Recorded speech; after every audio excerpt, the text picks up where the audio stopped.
का वो हाशमिया मुत्तलबी है, वो मेरा नबी मेरा नबी मेरा नबी है। সম্মানিত উপস্থিতি, পবিত্র কোরআনের মধ্যে আল্লাহ রাব্বুল আলামিন ইরশাদ করছেন, আহাসিবান নাস আন ইউতরাকু আন ইয়াকুলু আমান্না ওয়া হুম লা ইফতানুন। প্রত্যেক মানুষ তার ঈমানের ওয়েট অনুযায়ী, ঈমানের একটা ওয়েট আছে না, প্রত্যেকের ঈমান তার সমান ঈমান না। প্রত্যেক ব্যক্তি যেই যতটুকু ঈমানের অধিকারী, যার ঈমানের ওয়েট যত বেশি, মাওলাই করিম আল্লাহর সুন্নত, আল্লাহর গ্রামার, আল্লাহর নিয়ম নীতি হচ্ছে মাওলাই করিম তাকে ততটুকু বাজিয়ে দেখেন, ততটুকু বাজিয়ে দেখেন। কোরআনে পাকে ইরশাদ করা হচ্ছে আল্লাহ ততটুকু ফিতনার মধ্যে ওনাকে ফেলে দেখেন কতটুকু টনটনা, কতটুকু টনটনা। এমনিতে আমরা যে শব্দ ব্যবহার করি ফিতনা, ফিতনার অর্থ স্বাভাবিকভাবে হয় পরীক্ষা।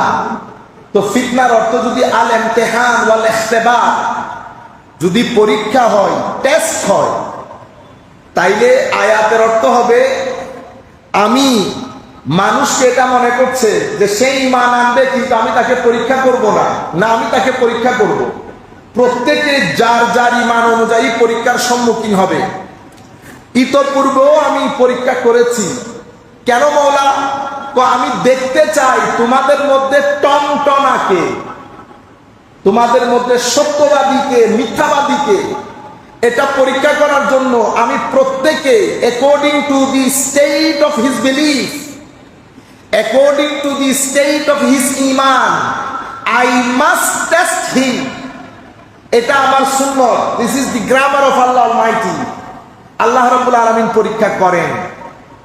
সম্মানিত উপস্থিতি, এই যে পরীক্ষাটা হয়, এই পরীক্ষাটা কি কি ধরনের পরীক্ষা হয় আমি ইউথদেরকে বিশেষ করে বলছি। আমাদের মুরব্বিয়ানে হাজারাত হয়তো জানেনও না, বর্তমানে বাংলাদেশে গত 10 বছরে সুইসাইড রেট, আত্মহত্যা অনেক বেশি বেড়ে যাচ্ছে, এবং আগামী 10 বছরে এই আত্মহত্যার রেট কোথায় গিয়ে দাঁড়ায় আল্লাহ পাক ভালো জানেন। আমরা আমাদের দেশকে পশ্চিমা বিশ্ব হতে দেব না। পশ্চিমা বিশ্বের মধ্যে সেকেন্ড, এই যে আমি কথা বলতেছি, এই কথার মধ্যে 4 জন আত্মহত্যা করে ফেলছে। এটা অসম্ভব অ্যালার্মিং না? আর আমাদের একটা দোষ আছে। কিছুদিন আগে আমাদের বাংলাদেশের এক ভদ্রলোক, অনেক নাম করা, আত্মহত্যা করেছেন। আমার সামনে এক আলেম বসা, উনি দোয়া করে ফেললেন, ফি নারি জাহান্নাম। ও জাহান্নাম কি আপনার? আপনি হইলে দিয়ে দিতেন। এটা আমার আল্লাহর জান্নাত, জাহান্নাম যাকে ইচ্ছা দেবেন, যাকে ইচ্ছা দূরে রাখবেন। আপনি কে বলা? আত্মহত্যা কেন করেছে আপনি জানেন? তো হুজুর এটা জানতে হবে। আল্লাহ, আপনি আজকে বাসায় গিয়ে আপনার ছেলেকে বলবেন গুগল দেখে ডিপ্রেশন বের করতে। ডিপ্রেশন বলে কাকে?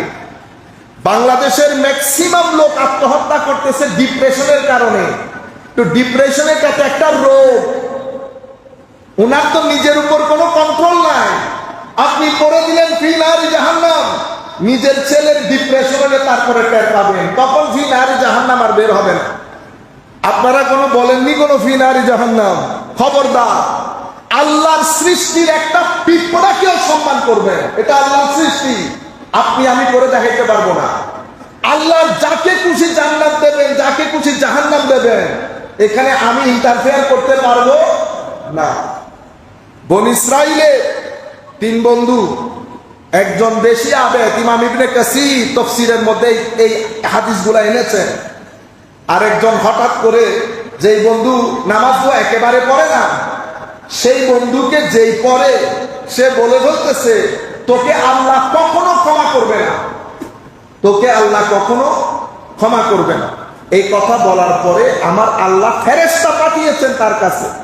তো তারা জিজ্ঞেস করে দেখো এই অধিকার তাকে দিয়েছে কে? হাদিসের শেষ হচ্ছে যে নামাজ পড়তো না তারে আল্লাহ জান্নাত দিয়েছে, আর যে বেশি পণ্ডিতি করেছে তাকে আল্লাহ জাহান্নাম দিয়েছে।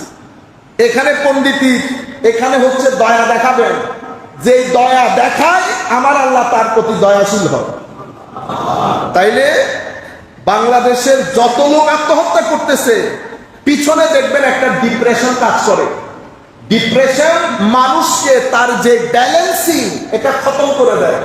সে আর রাত দিন সোমবার মঙ্গলবার ভালো মন্দের মধ্যে ফারাক করতে পারে না। যাই হোক, আমি আপনাদেরকে বলতেছি ইউথ বিশেষ করে এই রেট আগামী 10 বছরে অনেক বেড়ে যাবে। কোন সোসাইটিতে যখন ডিপ্রেশন বাড়বে অটোমেটিক্যালি ডিভোর্স বেড়ে যাবে। আপনি কোনোটা থেকে কোনোটাকে আলাদা করতে পারবেন না। ডিভোর্স যখন বেড়ে যাবে ক্রাইম বেড়ে যাবে, একটার সাথে একটা ইন্টারলিঙ্ক। এখন আপনি এগুলো বন্ধ করতে হলে মূলের মধ্যে যেতে হবে। আমরা আজকে মূলটা দেখি। পরীক্ষা কি? আমি বিশেষ করে ইউথ যারা আছেন, পরীক্ষা হচ্ছে আমার জানের উপর, আমার মালের উপর বালা থাকবে, মুসিবত থাকবে। এটা নট ব্যাড অফ রোজেস। সব জায়গায় গোলাপ ফুল থাকবে না। আজকে আমার খানার টেবিলে মা বাবা ভাই বোন সবাই আছে, এটা সব সময় থাকবে না। 10 বছর 12 বছরের পর একটা ঝড় উঠবে, সেই ঝড়ের মধ্যে দেখবেন ডাইনিং টেবিলের 2 জন খালি হয়ে গেছে।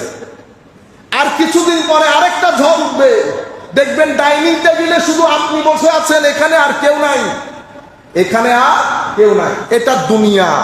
এখানে আপস এন্ড ডাউনস থাকবে, এখানে হাসি কান্না থাকবে, এখানে ব্যবসা করবেন মার খাবেন, এখানে রাস্তায় 10 বার পড়ে যাবেন।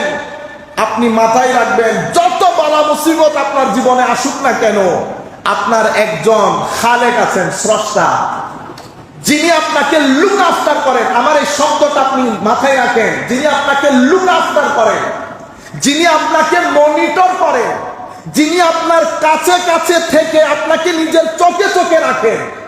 সুতরাং ডিপ্রেশন আমার জন্য না। কেন? কারণ আপনি যতবার পড়বেন আমার আল্লাহ ততবার আপনাকে টেনে তুলবে। পৃথিবীর কাউকে তুলতে হবে না। তাওয়াক্কুল খতম হয়ে গেছে, আল্লাহর উপর ভরসা খতম হয়ে গেছে। কখনো নিরাশ হবেন না, অধৈর্য হবেন না।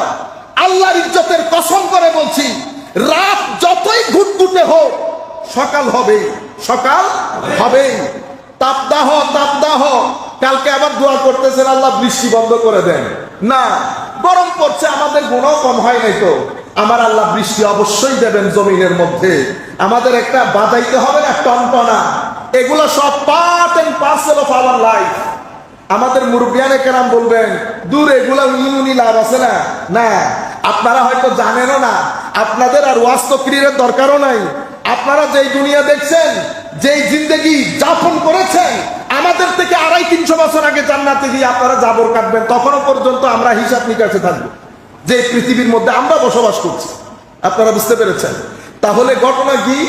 আমার জীবনের মধ্যে টেস্ট হবে, নাম্বার 1। নাম্বার 2, যে পয়েন্ট আপনি মাথায় রাখবেন, আমরা সহ পৃথিবীর প্রত্যেকটা সৃষ্টির পেছনে আল্লাহ একটা উদ্দেশ্য রেখেছে। আমি আপনাদের জন্য জিনিসটা ইন্টারেস্টিং হবে, সময় যদিও অনেক কম, তবেও আমি চাই জিনিসটা আপনারা জানেন।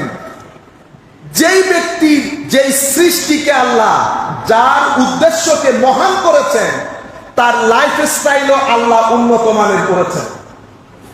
যেমন মধু পোকা, পবিত্র কোরআনে মধু পোকার নামে একটা সূরা আছে, নাই? সূরা নাহল। এই সূরার মধ্যে দেখেন মধু পোকা যেই পরিমাণ স্ট্রাগল করে আপনি আমি কল্পনাও করতে পারবো না। একটা মধু পোকা 50 মিলিমিটার মধু আহরণ করার জন্য 60 থেকে 70 কিলোমিটার সফর করে। একটা ছোট্ট মধু পোকা 15 মিলিমিটার মধু আহরণ করার জন্য একটা মধু পোকাকে 6 থেকে 7 কিলোমিটার, 6 to 7 কিলোমিটার তাকে কি করতে হয়? আসা যাওয়া, হেঁটে, স্ট্রাগল, এফোর্ট করতে হয়। তাহলে এখান থেকে শিক্ষা কি পাইলাম? শিক্ষা হচ্ছে জীবনে যদি স্ট্রাগল থাকে মধু আসবেই, মধু আসবেই। আপনি বেটা যদি 3 দিনে পয়সাওয়ালা হয়ে যেতে চান, 10 দিনে কোটিপতি হয়ে যেতে চান, যেই ব্যবসা করেন, আপনি 1 বছরের মধ্যে যদি কোটিপতি হন, ইল্লা মাশাআল্লাহ, এক্সেপশন ইজ এক্সেপশন। এক্সেপশন তো আর কখন এক্সাম্পলের মধ্যে আসবে না। 1 বছরের মধ্যে কোটিপতি হওয়া মানে বেটা আপনি চেক করেন, গন্ডগোল হয়েছে, আপনার ইনকামের ভিতরে লিক হয়েছে, লিক হয় দিচ্ছেন না, নয় খাইতেছেন। 1 বছরে কোটিপতি ইম্পসিবল। হ্যাঁ, আল্লাহ যদি কারো উপর বিশেষ দয়া পরবশ হয় সেটা ভিন্ন জিনিস। আমি এই কথাগুলো কেন বলছি? কারণ আপনার একজনের কারণে আমাদের তরুণ সমাজ ফ্রাস্ট্রেশনে চলে যাচ্ছে। আপনি হু করে গাড়ি একটা নিয়ে আসেন, ইনকাম কিভাবে করছেন কোনো আগা নাই মাথা নাই। এখানে এটা তো আল্লাহ পাক জানে কিভাবে চলতেছে, মনিটর করারও কেউ নাই। এই টাকা কোথায় পাইলেন, ট্যাক্স কত টাকা দেন। আপনার এক ব্যক্তির কারণে আমার 100টা ছেলে ফ্রাস্ট্রেটেড হয়ে যাচ্ছে। সে 20,000 টাকার চাকরি করবে না, 25,000 টাকার চাকরি করবে না। কেন? কারণ সেই চিন্তা করতেছে 25,000 টাকার চাকরি করে গাড়ি কখন কিনবো। মা বাবা বেগাইরত হয়ে গেছি, আমরা ভাই বোনেরা বেগাইরত হয়ে গেছি। আমার ভাই টাকা ইনকাম করে আসছে, কোটি টাকা ইনকাম করছে, ঈদের শার্ট দিচ্ছে, খবরদার শার্ট দে আর টাকা দে, আগে ইনকাম চেক করেন। আমাদের হুজুররাও তো এখন আসমানে উঠতেছে। আমাদের হুজুরদের কারণেও, হুজুর মানে ভাইরাল বক্তা, আম যারা হুজুর ওলামায়ে কেরাম সত্যিকার অর্থে দ্বীনের যারা খেদমত করে, তারা তো বাত আনতে পান্তা পুরা, বাত আনতে পান্তা পুরা। মসজিদের ইমামের বেতন, মুয়াজ্জিনের বেতন, মাদ্রাসার এত বড় মুহাদ্দিস যারা মাদ্রাসা পরিচালনা করেন তাদের বেতন। আর আপনারা প্রত্যেকে আমাদের মতন নালায়েক নাখান্দা উল্টা সিধা নাই, এগুলারে আইনা 40, 50, 60, 70 দিয়ে 3-3টা মাহফিল জীবনে রিক্সাই করতে পারে নাই। আমরা এখন গাড়ি দৌড়াই। আপনার এটার কারণে আমাদের ইউথ ফ্রাস্ট্রেটেড হয়ে গেছে। মাদ্রাসার লেখাপড়া লাঠে উঠেছে, মাদ্রাসার ছেলেরা পড়তে চায় না। তারা রাত দিন ভিডিও দেখে, অমুক শাইখের মতো কথা বলে, কেমনে শাইখ হবে, কেমনে শাইখ হবে, তাদের এই চিন্তা। আপনাদেরও কিছু দোষ আছে। আপনারা চট্টগ্রাম শহর দেখে নাই, সিলেট শহর দেখে নাই, কথার আগামাথা নাই। বক্তব্য এক জিনিস, এলম আরেক জিনিস। বক্তব্য যে কেউ দিতে পারে, আপনিও দিতে পারবেন, এলম আলাদা জিনিস। আমরা আলেমদেরকে মূল্যায়ন করা ছেড়ে দিয়েছি। বক্তাদেরকে মূল্যায়ন করতে গিয়ে তারা ইউথের উপর প্রেসার ক্রিয়েট করছে। কেন? আমার হুজুর রবিউল আউয়াল শরীফের 1 মাসে কোটিপতি হয়ে যায় নাই, এখন সেটা মাদ্রাসার 1000 ছেলের উপর প্রেসার ক্রিয়েট করেছে। মাদ্রাসার ছেলেরা এখন আর পড়তে চায় না, রাত্রে ভিডিও দেখে শুধু, অমুক শাইখের মতো কেমনে কথা বলবে, কাপড় কেমনে পরবে, লেখাপড়া লাফে উঠছে। সমাজের এই অসঙ্গতিগুলা আমাদের ছেলেদের মধ্যে ফ্রাস্ট্রেশন এবং ডিপ্রেশনের হার দিন দিন বাড়িয়ে দিচ্ছে। আল্লাহ রাব্বুল আলামিন আমাদেরকে হেফাজত করুন। বলতে যেটা চেয়েছিলাম, মধুপুকা স্ট্রাগল করতে হয়। স্ট্রাগল ছাড়া যদি টাকা আসে, সেই টাকা আপনাকে শান্তি দেবে না, আপনার শান্তি কেড়ে নেবে। আচ্ছা, মধুপোকাকে মধু আহরণ করতে দিয়েছে, লম্বা কথা, আমি সহজ করে আপনাদেরকে বলছি। আমার আল্লাহ বলছেন এই মধু ফিহি শিফাউল লিন্নাস, এই মধুর মধ্যে মানুষের সমস্ত রোগে নিরাময় নিহিত আছে। যত রোগ। এক ব্যক্তি এসে বলতেছেন, ইয়া রাসূলুল্লাহ আমার ছেলের পেট ব্যথা, কো মধু খাওয়াও। আবার আয়েশা বলতেছি, ইয়া রাসূলুল্লাহ পেট ব্যথা বেড়ে গেছে, কো মধু খাওয়াও। কো ইয়া রাসূলুল্লাহ আরো বেড়ে গেছে, কো না কি বেড়ে গেছে। আল্লাহর কালাম কখনো অসত্য হইতে পারে না। তোমার ছেলের পেট মিথ্যা বলতে পারবে, আল্লাহর কালাম অসত্য হইতে পারে না।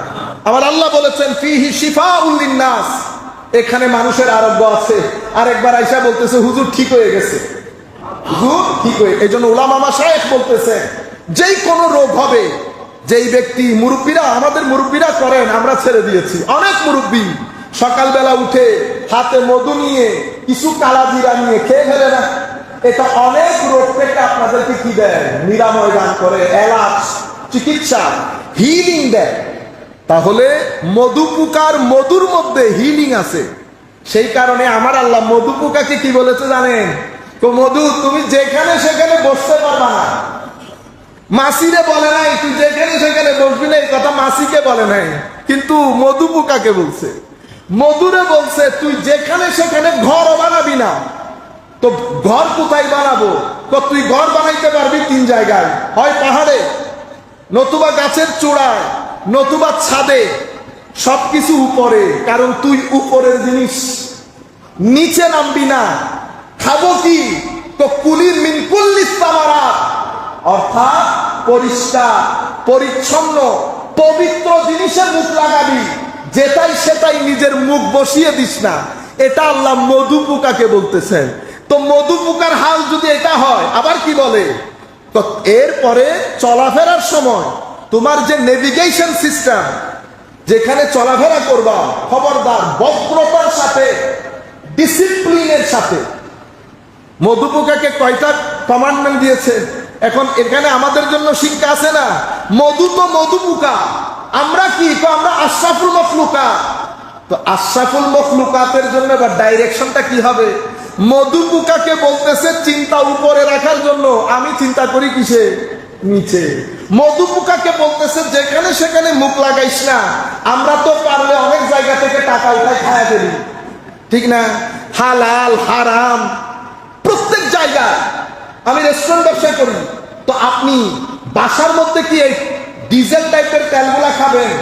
পরোটা আপনি ভাজতে ভাজতে ভাজতে তেলকে ডিজেল বানাইছেন, এরপরে যদি আপনি কাবা শরীফে আশ্রয় করে লটকে থাকেন, আমার আল্লাহ কি আপনাকে রহমত করবে? আপনি মানুষ ঠকিয়ে বাংলাদেশে শুধু সব বাদ দেন, কাজের লোক আছে না, কাজের লোকের সুখ সুখ আছে না। আপনি একবার, আমি আর এ ব্যাপারে বিস্তারিত বলতেছি না, বাসায় বসে আপনি একবার চিন্তা করবেন জুলুম হচ্ছে কিনা। কারণ কাজের একটা ওয়ার্কিং আওয়ার আছে, 8 আওয়ার্স 9 আওয়ার্স। আপনারা এগুলা চিন্তা করবেন কি কি কারণে ঘরের শান্তি নষ্ট হচ্ছে। এগুলা না করে আমরা যদি এখন তাবিজ লটকাই, হুজুরকে টাকা দিয়ে দোয়া করি, কিচ্ছু হবে না। কেন? সুন্নতে ইলাহি হচ্ছে যতক্ষণ পর্যন্ত আপনি গুনাহ বন্ধ না করবেন, অথবা মানুষের উপর জুলুম হয় এই কাজ বন্ধ না করবেন, আপনার জীবন থেকে অশান্তি যাবে না। যত গুনাহ বলতে গুনাহ দুই ধরনের হয়। একটা মানুষ সংশ্লিষ্ট গুনাহ, যেটার সাথে মানুষ জড়িত থাকে, জুলুম হচ্ছে, প্রতারণা হচ্ছে, এই গুনাহ আপনি যতক্ষণ ব্লক না করবেন এখানে স্থিরতা আসবে না। আরেকটা গুনাহ, আমি নিজের উপর নিজে জুলুম করি, এটা আমার আল্লাহ ক্ষমা করে দেন, রহমানুর রহিম। কিন্তু যেটার সাথে মানুষ জড়িত, সেটা এখানে করে আপনি যদি বলেন আমি এই বছরে ইতিকাফ মদিনা শরীফ করব, কাবা শরীফের পাশে ইমামের সাথে করে করব, ইমাম তো ইমাম, ইমাম তো ইমাম। আপনি জুলুম করার পরে আমার নবীর সাথেও যদি চলেন, আমার নবী কি বলেছে? মক্কা শরীফ থেকে যখন মদিনা শরীফে আমার নবী হিজরত করছেন, আমার নবীর সাথে আরো কিছু লোক হিজরত করেছে। সাহাবাই কেরাম হচ্ছে ফানাফির রাসূল, আমার নবীর জন্য ফানা। সাহাবাই কেরাম সবার দৃষ্টি আমার নবীর দিকে, আর এদের দৃষ্টি ভিতরে মদিনা শরীফের মধ্যে বিয়ে করবে, ব্যবসা করবে। ওই কারণে হিজরত করছে নবীর সাথে, নিয়তের কারণে আমার নবী ঘোষণা দিচ্ছেন ফাহিজরাতুহু ইলা মা হাজারা ইলাই। তাদের হিজরত হবে না, যেই কারণে তারা হিজরত করছে, আল্লাহ তাদেরকে তাদের জাযা দেবে। আপনারা বুঝতে পেরেছেন?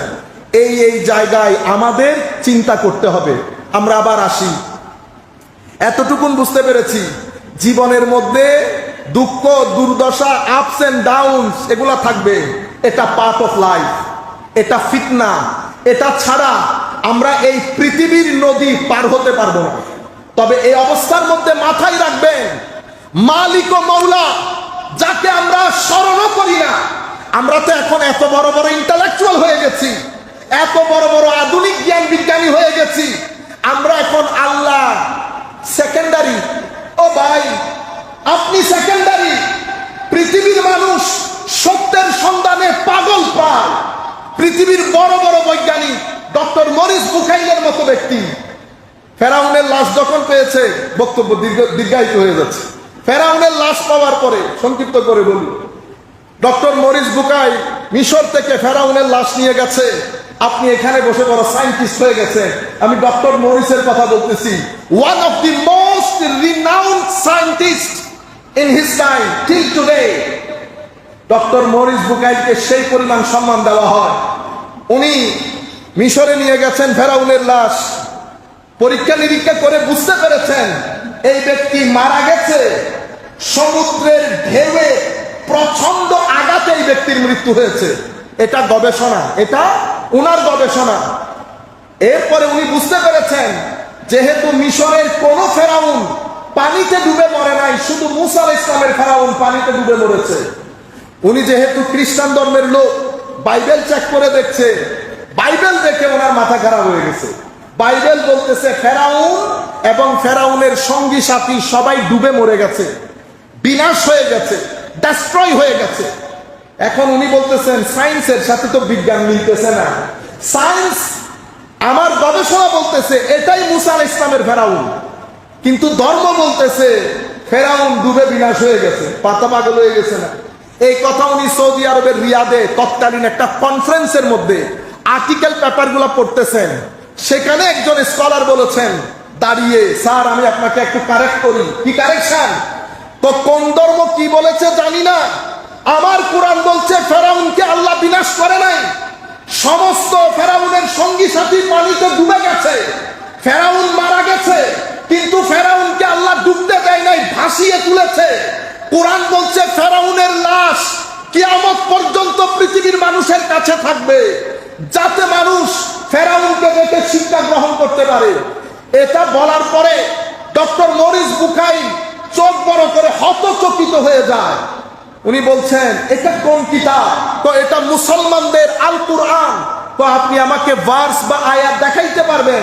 উনি ইংরেজি কোরআন খুলে দেখাইলেন, পবিত্র কোরআনের সূরা ইউনুস অথবা পবিত্র কোরআনের সূরা ইউনুসের আয়াত 89 থেকে 93 পর্যন্ত ক্লিয়ার কাট বলেছেন, ওয়াজাওয়াজনা বিবানি ইসরাঈল আল বাহর ফাআতবাহুম ফিরআউন ওয়া জুনুদুহু বাগিয়ান ওয়া আদওয়া হাত্তা ইযা আদরাকাহুল গারাকু ক্বালা আমানতু আন্নাহু লা ইলাহা ইল্লাল্লাযী আমানাত বিহি বানু ইসরাঈল ওয়া আনা মিনাল মুসলিমিন। এই আয়াতের মধ্যে একটার পর একটা আয়াতের মধ্যে আল্লাহ বলছে ফেরাউন তার সঙ্গী সাথী মুসা আলাইহিস সালামের পিছন লেগেছে, সবাই পানিতে ডুবে গেছে। ফেরাউন চেয়েছে ঈমান আনয়ন করতে, আমি বলছি এখন আর ঈমান আনলে হবে না। তখন আল্লাহ তৃতীয় আয়াতের মধ্যে বলছেন আলিয়াউমা ফালিয়াউমা নুনাজ্জিকা বিবাদানিকা লিতাকুনা লিমান খালফাকা আয়া। আজকে আমি তোমার শরীরকে সংরক্ষণ করলাম যেন পরবর্তীতে আগত মানুষের জন্য তুমি শিক্ষা হও। আমার আল্লাহ বলছেন এই পুরো সিচুয়েশনের মধ্যে যারা চিন্তাশীল মানুষ, গবেষক মানুষ, যারা বৈজ্ঞানিক, তাদের জন্য নিদর্শন রয়েছে। আপনারা বুঝতে পেরেছেন? এই কথা শোনার পরে ডক্টর মরিসের মতো মানুষ, আপনি তো হুমায়ুন আজাদ সাহেবের 2-1টা বই পড়েছেন, আরুজ আলী মাতুব্বরের 2-4টা বই পড়েছেন, আপনি কি একটা সংগঠন করেছেন কোরআনের মতো কিতাবকে, যেই কিতাব পৃথিবীর হিস্ট্রি পরিবর্তন করে দিয়েছে, যেই কিতাব যেই পড়েছে হয় ইসলাম গ্রহণ করেছে, নতুবা বলতে বাধ্য হয়েছে এটা কোনো মানুষের লেখা কিতাব হতে পারে না। সেই কোরআন আমরা ঘরের মধ্যে ফেলে রাখি। বাংলাদেশের 90% মুসলমান কোরআন বুঝা তো দূরের কথা, পড়তেই পারি না, কোরআন পড়তেই পারি না। আল্লাহর আসমান ভেঙে যে আমাদের উপর পড়তেছে না, এটা তো আল্লাহর বড় দয়া, আল্লাহর বড় দয়া। 23 বছর আমার নবী বিছানায় পিঠ লাগাইতে পারে নাই, কোরআনের আয়াত নাজিল হয়, নবী কোরআনকে পৃথিবীর আনাচে কানাচে পৌঁছিয়ে দেওয়ার জন্য নবী নিজেও ঘুমান নাই, সাহাবায়ে কেরামকে ঘুমাইতে দেন নাই। সেই নবীর উম্মত হয়ে ফিতনা ছাড়া, ফাসাদ ছাড়া, হিংসা ছাড়া, বিদ্বেষ ছাড়া আমরা আর বাংলার জমিন অন্য কিছু করতে পারছি? ডক্টর মরিস মুসার জমিনের ফেরাউনকে পৃথিবীবাসীর সামনে তুলে ধরে হাজার মানুষকে ইসলাম কবুল করার পথ সুগম করছে। আর আমরা কি নিজের রাতে বিছানায় পিঠ লাগিয়ে চিন্তা করবেন? নবীর দরবারে যদি হাজির হয় আমার নবী আমার থেকে মুখ লুকিয়ে ফেলবেন না আমাকে দেখে মুস্কি হাসি দেবেন? প্রত্যেকের মনিটর, কেউ কাউকে বলতে হয় না, আমরা আমাদেরকে মনিটর করে দেখব। এখানে কেউ বড় কেউ ছোট, মনে রাখবেন উদ্দেশ্য একটা, যাত্রা একটা, রাস্তা একটা, নেভিগেশন একটা, ডেস্টিনেশন একটা। আমরা চলে যাব, কবরে উঠবো, অতঃপর হাসরে উঠবো, এটা আমাদের আসল জায়গা। আমরা কিছু দুনিয়া, কিছু টাকা পয়সা, লোভ লালসা সবকিছু আমাদেরকে আখিরাত ভুলিয়ে দিয়েছে, কবর ভুলিয়ে দিয়েছে। তরুণ প্রজন্মকে দেখলে বোঝাই যায় না তারা আসলে মুসলমান কিনা, তারা এখানে কেন এসেছে। তাদের 24 ঘন্টার জীবনের মধ্যে আমার আল্লাহ নাই, রসুল নাই, কখনো আমার নবীর বিরহে কারো চোখ ভিজেছে, বাংলার জমিনে এমন ইউথের সংখ্যা কমে যাচ্ছে। একদিকে দিন মুছে যায়, আরেকদিকে আমাদের কিছু তরুণ আমাদেরকে নতুন ধর্ম শিখাইতে আসে। মসজিদগুলোর মধ্যে ফিতনার বাজার গরম, ফাসাদের বাজার গরম, আমরা কর কান মুছাইতে পারি না। আমার নবী বলছে জ্ঞান উঠে যাবে, জাহেলদের দুনিয়া হবে, মূর্খরা বসে ফতোয়া দেবে। সেই জমানা আসে নাই? এই এই এই সমস্তগুলো আমাদের জন্য একটা ফিতনার কারণ হয়েছে। আমরা একজন সুন্নত পালন করি, করে কি মনে করি উবে যাবে ঠিক ন, মানে এক বাপ ইবে মরে গেলে সুজা যান না, তুইবে মরে গেলে হরদে বুঝে হদিব দিন তো সুন্নত আছে না। চোখ বন্ধ করার পর দেখা যাবে আল্লাহর কোর্টের মধ্যে কে দামি আর কে দামি না। ডক্টর আল্লামা ইকবাল, আমি আল্লামা বলতেছি না, এখন প্রত্যেকে বলে না, হাশমি সাহেব হুজুর বলেন নাই ডক্টর আল্লামা, দাড়ি ছিল, দাড়ি ছিল, কিন্তু প্রত্যেকেই বলছেন আল্লামা। কেন? কারণ হাইট ওই ধরনের ছিল। আমরা মুসলমানরা, আমি শুধু আপনাদেরকে গবেষণাগুলোর কথা বলছি, আমাদের এখানে কিছু লোক ফিতনাগুলা কিভাবে হচ্ছে দেখেন। এখানে ম্যাটেরিয়াল ফিলোসফি, বিজ্ঞান, দুনিয়াদারি, সেকুলারাইজেশন সবকিছু মিলে আমাদের ছেলেদের ভিতরে আল্লাহর প্রতি বিশ্বাস, আল্লাহ ওই পুরা বিষয়টা আস্তে আস্তে মুছে দিয়ে লা ইলাহা ইল্লাল্লাহর উপর তাকে ফিতনার মধ্যে ফেলে দিয়েছে। সে চেষ্টা করে ফেরত আসছে, কিন্তু তার ভিতরে হয় আদৌ কোনো দরকার আছে, আচ্ছা থাকলে থাকলো, কিন্তু পুরা জীবনের মধ্যে লা ইলাহা ইল্লাল্লাহর কোনো প্রভাব তার ভিতরে নেই। এটা হচ্ছে আধুনিক দুনিয়া আমাদেরকে ফিতনার মধ্যে ফেলেছে। এরপরে মুহাম্মদুর রাসূলুল্লাহ সাল্লাল্লাহু আলাইহি ওয়াসাল্লাম, মুহাম্মদুর রাসূলুল্লাহ এই ফিতনার মধ্যে আমাদের মুসলমানদের মধ্যে, আমাদের মুসলমানদের মধ্যে নবী অমুক, নবীর মা বাবা এরকম, নবী এত উপরের না একটু নিচে, ও কেউ বলতেছে কিয়ামতের দিন নবীও জানে না নবীর কি হবে, ও তেই বড় লোক তেই জানে। বুঝতে পেরেছেন? ছেলেরা ইউটিউব, ফেসবুক, মেসেঞ্জার যখনই দেখে কথাই গুলাই আসে, আল্লাহর হাত আছে, পা আছে, আল্লাহ এরকম, নবী এরকম, ওলি বলে কোনো কিছু নাই, পারলে মাজার ভেঙে দিতাম। আপনারা বুঝতে পেরেছেন? আমাদের ছেলেরা এখন কি বলে, কোনটা বিশ্বাস করবে? আপনারা বুঝতে পেরেছেন? এটা আকীদার ফিতনা, এটা আকীদা। আমি পরীক্ষার মধ্যে পড়ে গেছি। এর পরবর্তীতে আমলের ফিতনা। একে তো আমল করি না, কারণ যখন ম্যাটেরিয়াল সোসাইটি হয়, আল্লাহ রাব্বুল আলামিন থেকে আপনার বিশ্বাসের যে গ্রিপ সেটা যখন একটু একটু করে লুজ হয়, তো মানুষ আস্তে আস্তে আমল বিমুখ হয়ে যায়। তোর মধ্যে আবার আমলের মধ্যে এসে আমাদের কিছু ভাই মসজিদের কোণার মধ্যে বসে আমিন জোরে বলবো, হাত এমনি তুলবো, এটা বেদাত, এটা শিরক, তারাবি করবো না, শবে বরাত নাই, অমুক সমুক বলি না, ফিতনা হয়ে গেল না? এখন ছেলে আসতেছে মসজিদের মধ্যে, বন্ধুর সাথে দেখা, মানে বেগাইরতির একটা সীমা থাকে, বেগাইরতির। হাশমি সাহেব হুজুরের মতো ব্যক্তি শবে বরাত পালন করতে পারলো, আপনি বেটা 2 টাকা পুঁটি মাছ, আমাদের মতো লোক, আপনি চিন্তা করে দেখেন তো। আমার নবী বলছে জ্ঞান উঠে যাবে, ফিতনার আমাদের জন্য জ্ঞান উঠে যাবে। তো জ্ঞান কেমনে উঠবে? খুব বড় বড় আলেম দুনিয়া থেকে চলে যাবে, জ্ঞানও উঠে যাবে। পরে কি হবে? কম মূর্খের হাতে ধর্ম চলে যাবে, যেভাবে গেছে এখন। তো মূর্খ তো সে না জেনে ফতোয়াবাজি করবে। ঠিক আমার নবী মনে হয় যেন বর্তমান পৃথিবীকে আমাদের সামনে স্কেচ করে পাঠাচ্ছে যে মূর্খ না জেনে ফতোয়া দেবে। আপনারা বুঝতে পেরেছেন? এটা আমাদেরকে ফিতনার মধ্যে ফেলে দেবে। ছেলে আসতেছে শবে বরাতে, কার কোন সময় কোন তকরিরের মাধ্যমে হেদায়েত নসিব হয় আমি তো জানি না। বন্ধু বলতেছে যাইস না, গেলে শিরক বেদাত হয়ে যাবে, বড় গুনাহ হয়ে যাবে। মসজিদে আইসা শবে বরাত করলে বড় গুনাহ হয়ে যাবে। ইন্না লিল্লাহি ওয়া ইন্না। মানুষের কিছু গায়রত থাকে, কিছু হায়া, লজ্জা, লাজ, শরম থাকে, আমাদের এতটুকুন পর্যন্ত চলে গেছে। এই জিনিসগুলো আমাদেরকে ফিতনার আবরণের মধ্যে ফেলে দিচ্ছে। আমি কথা সংক্ষিপ্ত করছি। আখলাক, চরিত্র, অশ্লীলতা, আর্ট, কালচার, নাটক, সিনেমা, নিচে নামতে নামতে আর নিচে নামার জায়গা নাই। আমরা নামাজ দোয়া পড়ি, কিন্তু ফেসবুক, টুইটার এই সমস্ত জিনিস অন করে সাথে সাথে আমার ইমানের নূর যেটা আমরা ইনকাম করি সেটাকে ড্যামেজ করে যাচ্ছে। সেটা আমাদেরকে ফিতনার মধ্যে ফেলে দিচ্ছে, আকীদার মধ্যে, আমলের মধ্যে, আখলাকের মধ্যে। এরপরে রয়েছে পারিবারিক ফিতনা।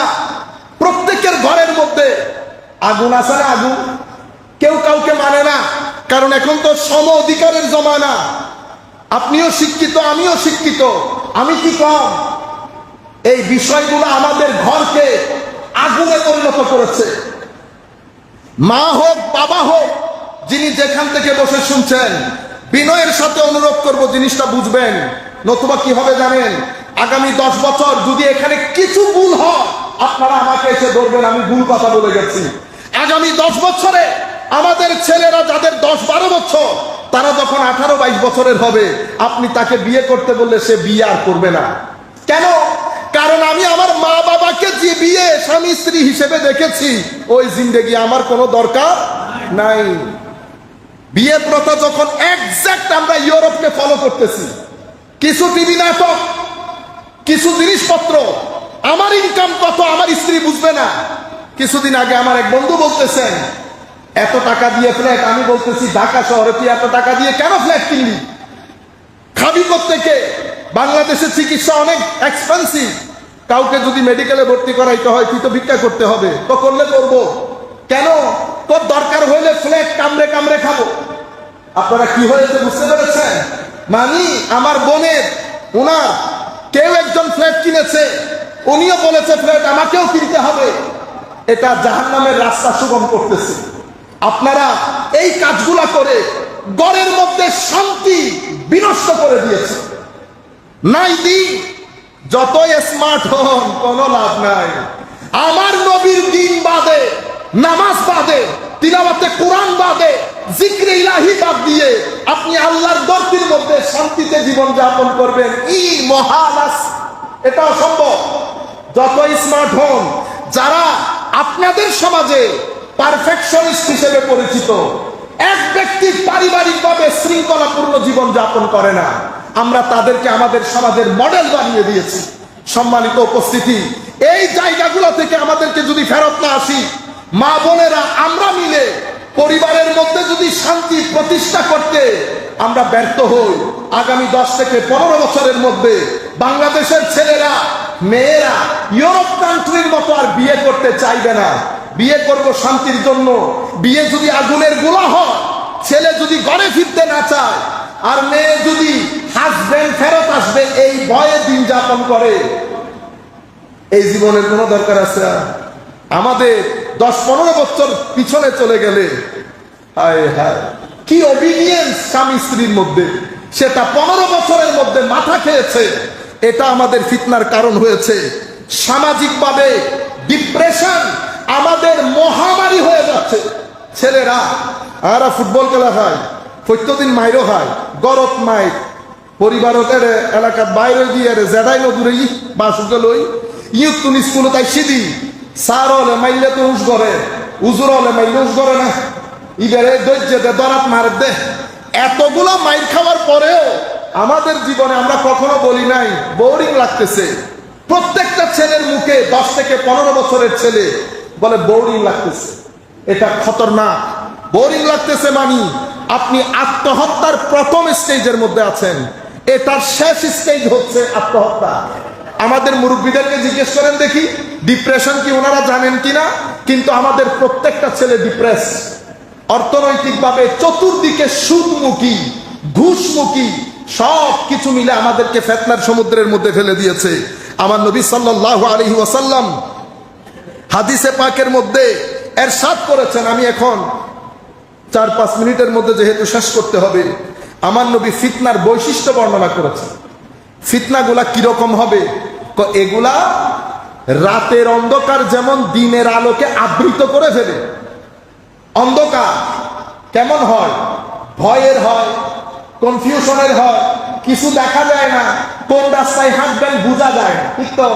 আমার নবী বলছেন ফিতনার চাদরে তোমরা এভাবে আবৃত হয়ে যাবে, কোনটা সত্য কোনটা মিথ্যা ফারাক করতে পারবে না। সত্য রাস্তায় যেতে গিয়ে অন্ধকারের মধ্যে কি দেখা যায়? পুকুরে পড়ে গেছে। যেতে চেয়েছে সৎ রাস্তায়, আপনারা করতেছেন না সৎ রাস্তা, ভালো রাস্তা, কিন্তু এই ভালো রাস্তায় যেতে গিয়ে মসজিদে মারামারি হচ্ছে, তার মানে পুকুরে পড়ে গেছেন, নালা নর্দমায় পড়ে গেছেন।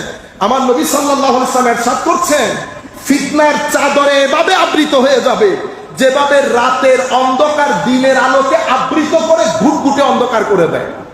সেই অন্ধকারের মধ্যে রাস্তা কোনটা মানুষ ভুলে যায়, নালা নর্দমার রাস্তার মধ্যে ফারাক করতে পারে না, রাস্তায় চলতে গিয়ে নালা নর্দমায় পড়ে যায়। আমার নবী বলছেন সেই অবস্থায় সকালের মুমিন বিকাল হতে হতে কাফের হয়ে যাবে। আপনি যখন শবে বরাতে আসা ব্যক্তিকে বলছেন মসজিদে যারা ঢুকেছে সবাই কাফের, আপনি কাফের হয়ে গেছেন না? সেই কারণে কাফের যেই ব্যক্তি ফতোয়া দেবে মাহফিলের মধ্যে, তাদের পেছনে নামাজ পড়া বন্ধ করে দেবেন।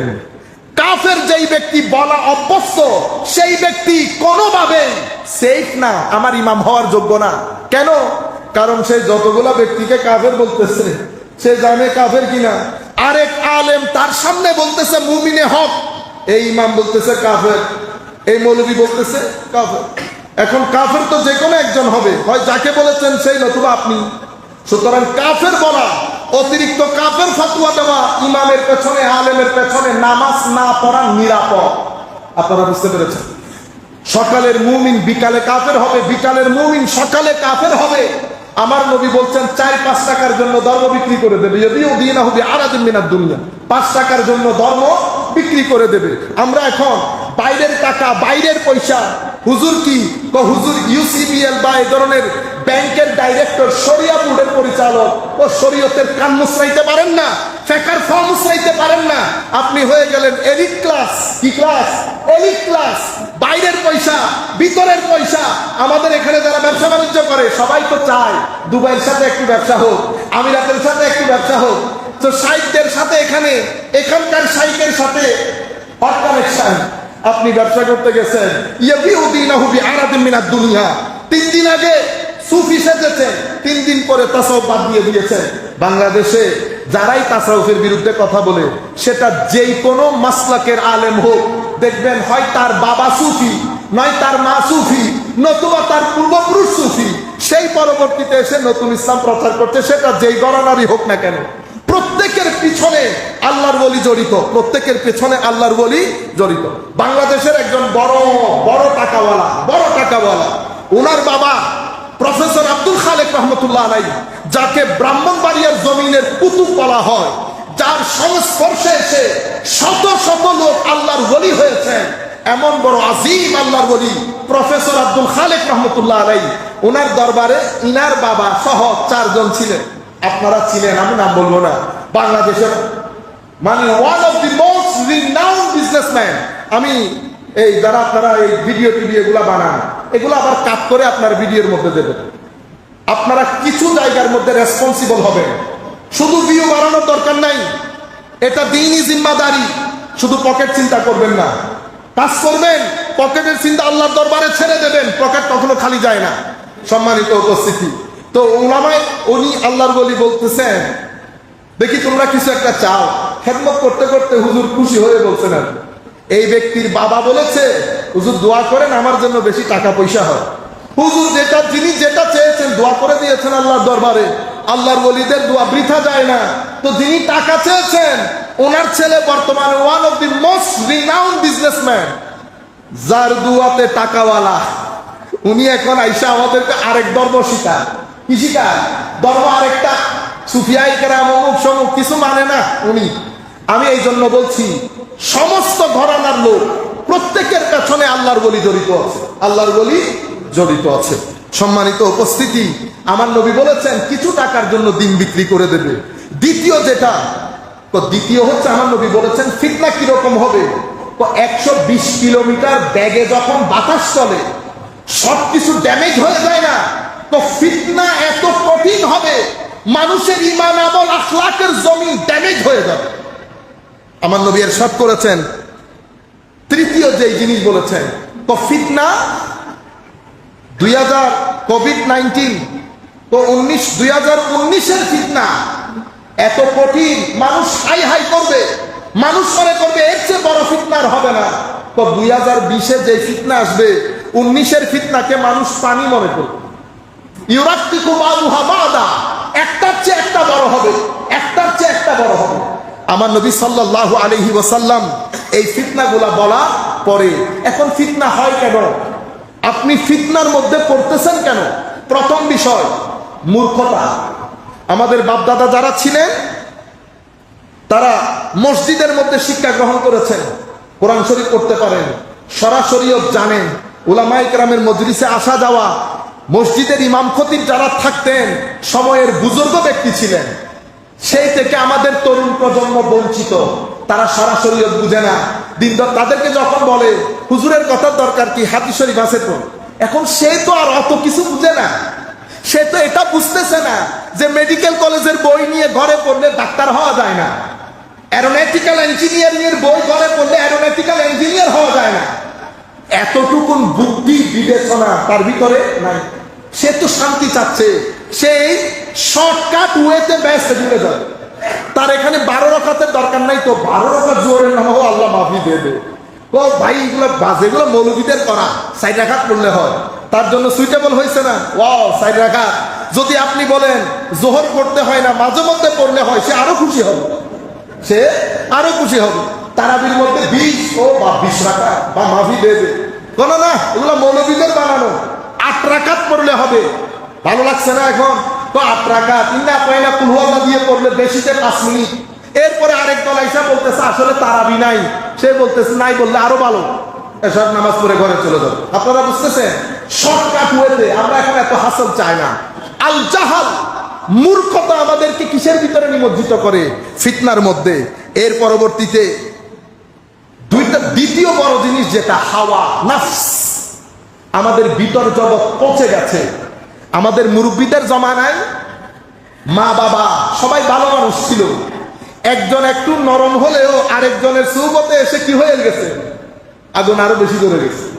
মসজিদের ইমাম বুজুর্গ মানুষ, এলাকার মধ্যে কিছু মুরব্বী বড় বুজুর্গ মানুষ ছিল, মা বাবা তাহাজ্জুদ পড়ে, পাঞ্জেগানা নামাজ পড়ে, আমার ভিতরে নূর একটু কম হলেও আরেক নূরের সংস্পর্শে আমি একটু একটু জ্বলে জ্বলে উঠতেছি।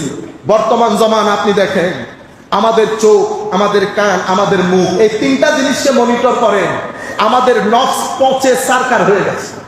সেই কারণে আমার আল্লাহ কোরআনে পাকের মধ্যে বলছেন, আফারাআইতা মান ইত্তাখাযা ইলাহাহু হাওয়া, হাবিব আপনি দেখেন নাই যারা নিজের নফসকে নিজের আল্লাহ বানিয়ে ফেলেছে। নফস যা বলে তা, নফস বলেছে বোন ছেড়ে দিতে বোন ছেড়ে দিয়েছি, নফস বলেছে এলাকা ছেড়ে দিতে এলাকা ছেড়ে দিয়েছি, নামাজ ছেড়ে দিতে নামাজ ছেড়ে দিয়েছি। বস আমাকে আমার ভিতরের জগৎ যা বলে আমি করতেছি না, নফসের পূজা বলে এটাকে। এই নফসের পূজা আমাদেরকে আল্লাহ থেকে, রসুল থেকে সরাইতে সরাইতে আমাদেরকে ফিতনায় নিমজ্জিত করেছে, আর বের হওয়ার সুযোগ নাই। তৃতীয় যেই জিনিস, আত্মাসাদ্দুক, গোড়ামি, আমি বাদে কেউ কিনা শুদ্ধ না। এটা আপনার মধ্যে আসলে আপনিও দুঃখে পড়ে যাবেন। আমার নবী ইরশাদ করেছেন, হালাকাল মুতানাত্তিউ, মুতাসাদ্দিক যারা, গোড়া যারা, তারা ধ্বংসপ্রাপ্ত। আমার নবী আল্লাহ বলেছেন কোরআনে পাকের মধ্যে, আল্লাহ দ্বীনের মধ্যে কোনো বক্রতা রাখেন নাই, কৈঠিন্য রাখেন নাই। আমার নবী বলছেন ইয়াসসিরু ওয়ালা তুআসসিরু, সহজ করো, সুন্দর করে করে কথা বলো, মানুষকে ধর্মের পথে সুন্দর পথে ডাকো। এখন আপনি যখন গোড়ামি করবেন, আমি ছাড়া কেউ নাই, আমি ছাড়া কেউ নাই, আপনি 100 থেকে 1-এ আসতে বহুত বেশি হলে 2 বছর সময় লাগবে। আপনি মানুষকে কনভিন্স করতে পারবেন না।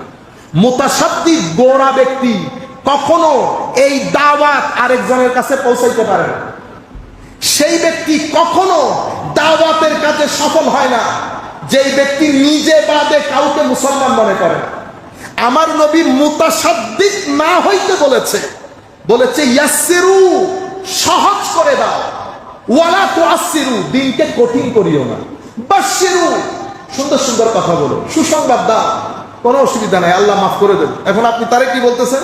পরে আল্লাহ মাফ করলে দুনিয়া উল্টে যাবে। ওরে বাপরে বাপ, এগুলো আমরা বলি, আমরা বলি।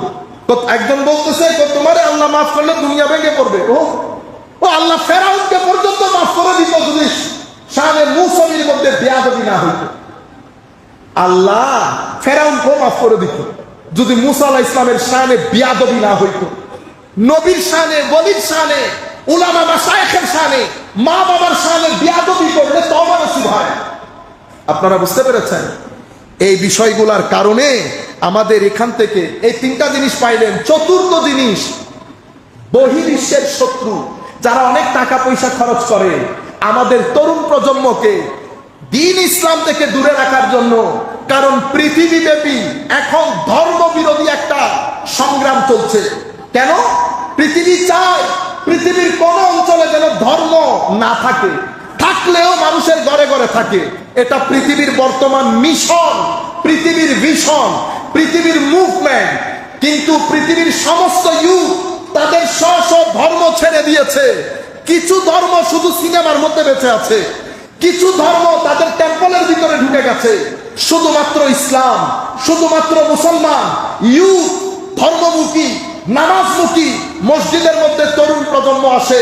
সেটা বাংলাদেশে হোক, আমেরিকা হোক, ইংল্যান্ড হোক, এটা কিন্তু পৃথিবী সহ্য করছে না। পৃথিবী টাকা খরচ করছে, পৃথিবী তার মতো করে।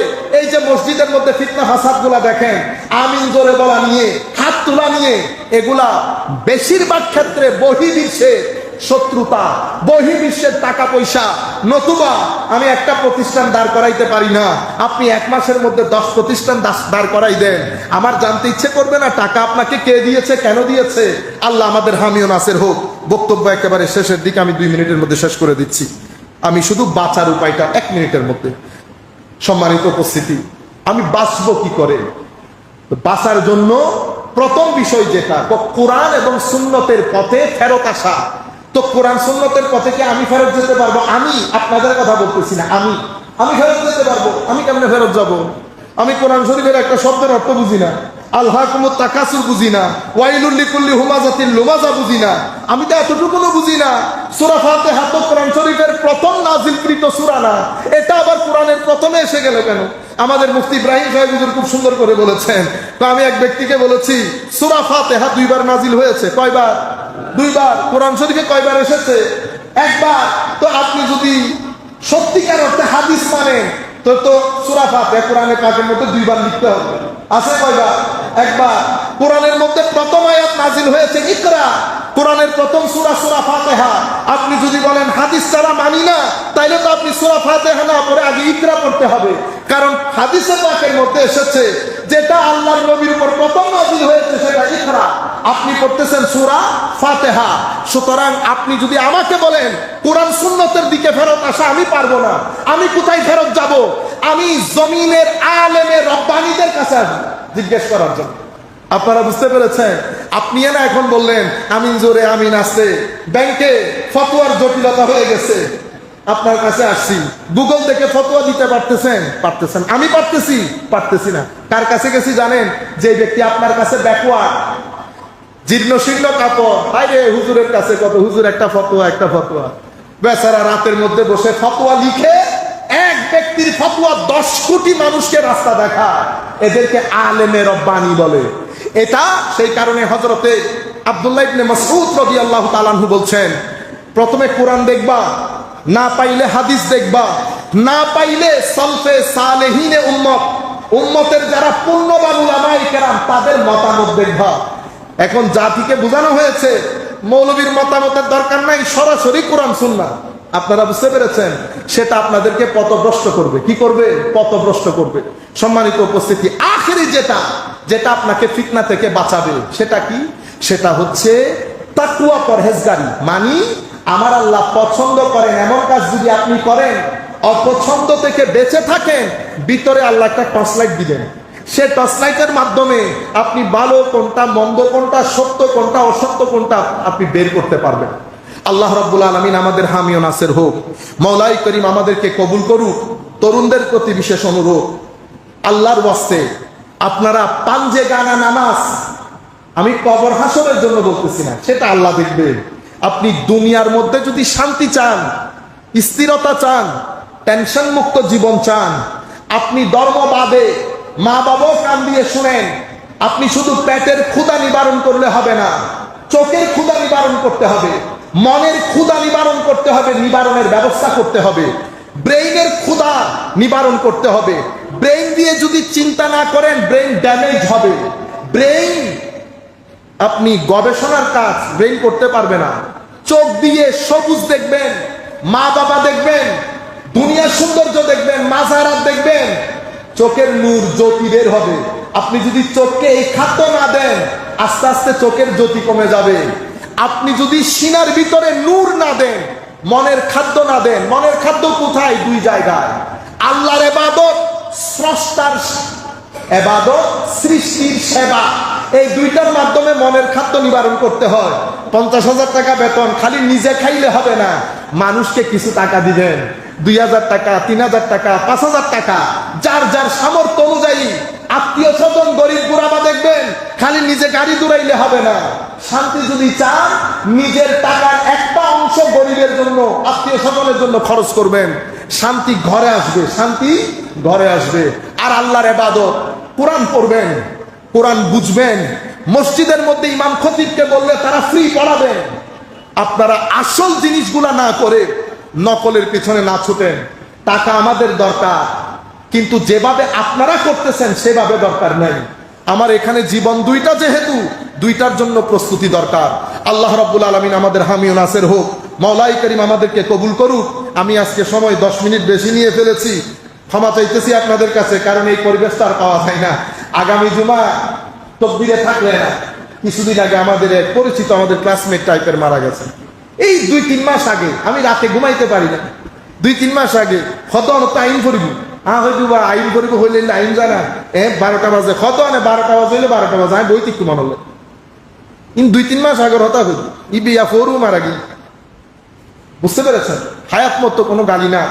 আল্লাহর দরবারে বলি, আল্লাহ যেন আমাদেরকে ক্ষমা করে দেন, আল্লাহ যেন আমাদেরকে দুনিয়াতে ইজ্জত দান করেন, কবরে হাসরে আপনার প্যারা রাসূলের সাহারা দান করেন। আমাদের যারা মুরব্বিয়ানে হাজারাত আছে তাদের ছায়া যেন আমাদের মাথার উপর দীর্ঘদিন পর্যন্ত থাকেন। জমিনের মধ্যে মুরব্বি নেয়ানে কেরামের কারণে আল্লাহর রহমত নাজিল হয়, জমিনের মধ্যে হাইওয়ানের কারণে আল্লাহর রহমত নাজিল হয়, জমিনের মধ্যে বাচ্চাদের কারণে আল্লাহর রহমত নাজিল হয়। সেই কারণে আমার নবী বলেছেন, মুরব্বীদেরকে সম্মান করবি, ছোটদেরকে আদর করবি। যারা মুরব্বীদেরকে সম্মান করে না, ছোটদেরকে আদর করে না, তারা আমার উম্মত না, তারা আমার উম্মত না। আল্লাহ রাব্বুল আলামিন আমাদেরকে বুঝার তৌফিক দান করুক। আমা আলাইনা ইল্লাল বালাগুল মুবিন। আসসালামু আলাইকুম ওয়া রাহমাতুল্লাহি তাআলা ওয়া বারাকাতুহু।